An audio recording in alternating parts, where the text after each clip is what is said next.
En Côte d'Ivoire, le Centre national de transfusion sanguine, CNTS, peine à recueillir du sang pour couvrir le besoin national, ce qui conduit à des périodes de pénurie.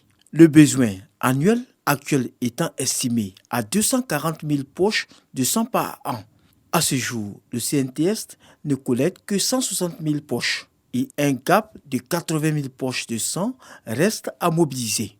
Pour combler ce déficit, le directeur du CNTS exhorte les populations dont l'âge varie entre 18 et 60 ans à donner leur sang. Vous savez qu'aujourd'hui en Côte d'Ivoire, les besoins en sang sont importants, surtout chez la femme et chez l'enfant.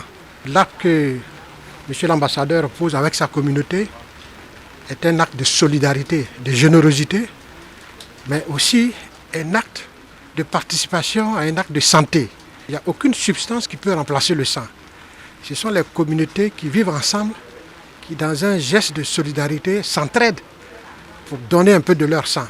Pour aider l'État de Côte d'Ivoire et le CNTS à atteindre leurs objectifs, la communauté nigérienne est mobilisée.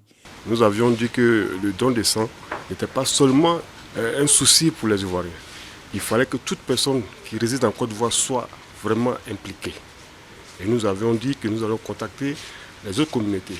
Un appel entendu par cette communauté vivant en Côte d'Ivoire. Le don de sang est une activité fortement sociale et c'est avec plaisir que notre communauté se prête à cette activité.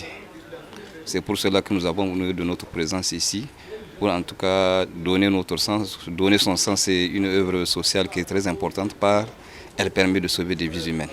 Non, vraiment, on invite tous les Nigériens à venir donner les sangs aux Ivoiriens en Côte d'Ivoire. Ça va, il n'y a rien. Quand il vient enlever, il n'y a pas de problème.